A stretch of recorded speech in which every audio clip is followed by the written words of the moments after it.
Hi everyone, my name is Patanamon Thongtanunam. I'm a lecturer at the University of Melbourne, and today I'm very happy to present our paper titled Review Dynamics and Their Impact on Software Quality. In this work, we want to better understand the code review process. In particular, we want to know what information can influence the review decision of a reviewer. As you may know, code review is a manual practice to examine and improve the overall quality of a new code change.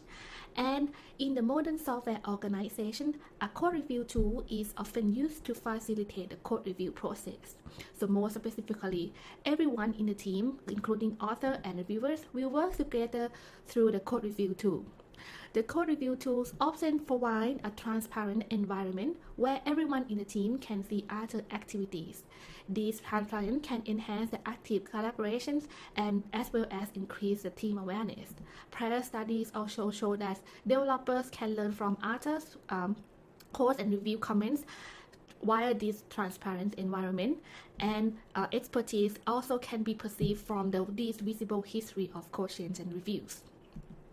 However, since code review is performed by humans, it is possible that they might have some subconscious bias due to the visible information other than the patch or the technical content itself in the code review tool. These can occur in different forms. One possible is that when the reviewer and the patch author has a strong relationship. For example, Clark is a reviewer of my patch, and when he joined the code review, he can see my names as the author of this patch. Since we have been working together for a while, Clark might gradually build trust in my code, and then when he performed the review, he might did not provide a careful review and gave positive feedback to my code. This can be considered as in-group out-group bias, where individuals create a strong motivation to cooperate with in-group members. Prior study also showed that patches from a trustworthy author tend to take less reviewing effort. On the other hand, viewers with a weak relationship to the team, like the newcomers, face negative impressions during the code review process. Another possible scenario is when the patch author or reviewers have a higher social status. For example, I'm a reviewer and I can see that Ahmed name as the patch author in the code review tool. Since Ahmed is a core or well-known developer, I might presume that he should write good code, so I did not give a careful attention and provide a positive feedback. This can be considered as a cognitive bias in terms of social hierarchy, where an implicit or explicit rank order of individuals or groups influence the other's behavior. Prior work also shed light that developers' reputation can influence the review decision.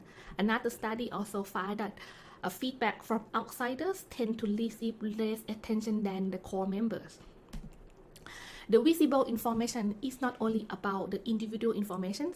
The visible feedback may also have the impact as well. For example, given that Ahmed and I are the reviewers and we already provide the feedback, and then Clark just newly joined the review and he can observe everyone's feedback in the discussion thread. Then he see that Ahmed and I already provide positive votes. He might presume that this patch is already good, so he didn't give a good careful attention to the patch. This can be considered as social influence, where popular opinions tend to continue receiving attention.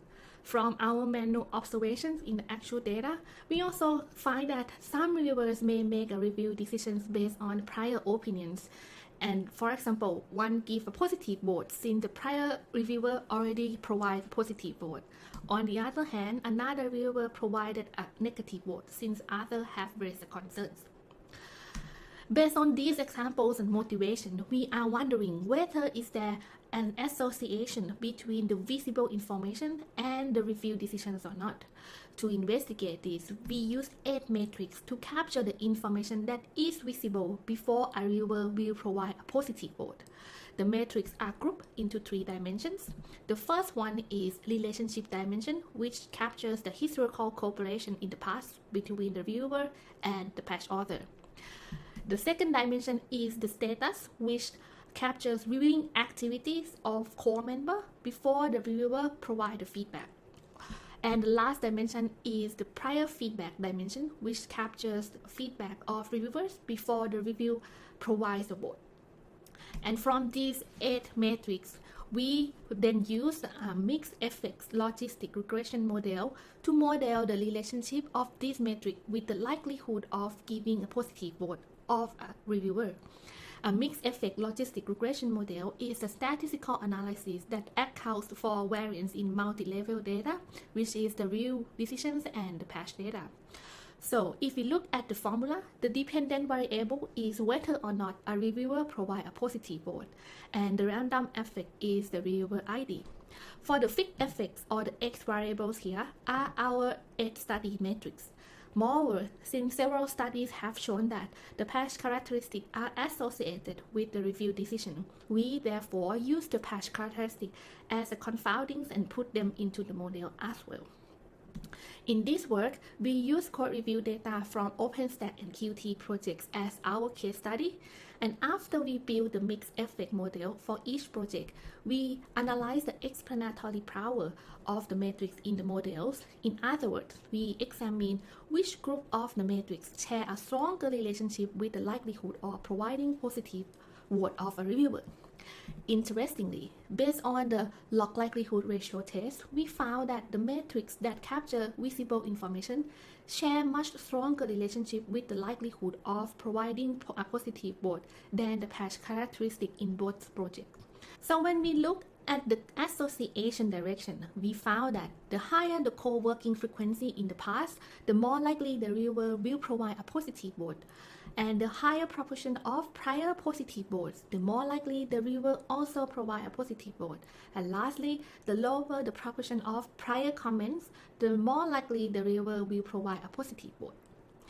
These results show that we can capture the characterize and characterize review dynamics, which is the practice of making a review decision of a reviewer. Moreover, despite the conventional wisdom that a patch should be evaluated based on the technical merit of a patch, our results show that visible information such as the relationship and prior feedback has a stronger association with the review decision of a reviewer than patch characteristic.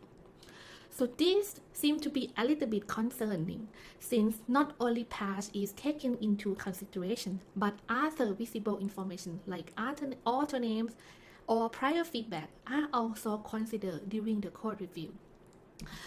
Therefore, we further ask a question that if such a practice of making review happen often, will it pose a risk of having defect in the patch or not?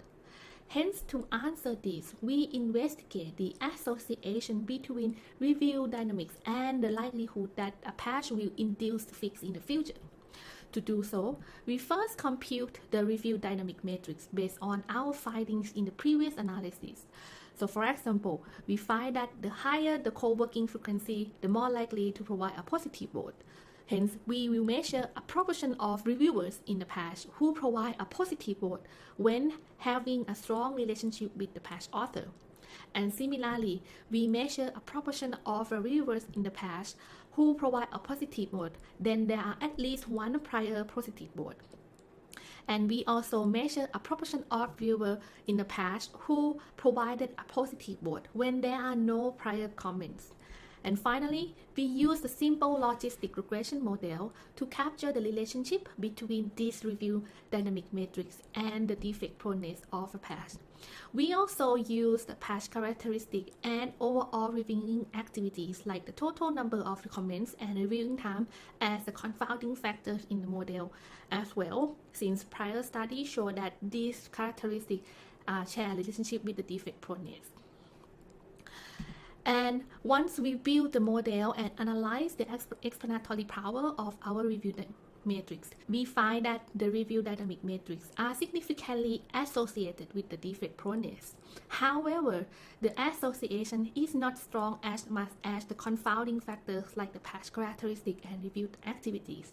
So these results suggest that the practice of making a review decisions based on the visible information have a relatively small impact on software quality. So we can conclude that visible information may have implicit influence on the review decision of a reviewer. However, such review dynamics should not be too concerning in terms of the software quality. And that's all for my presentation. Thank you for watching.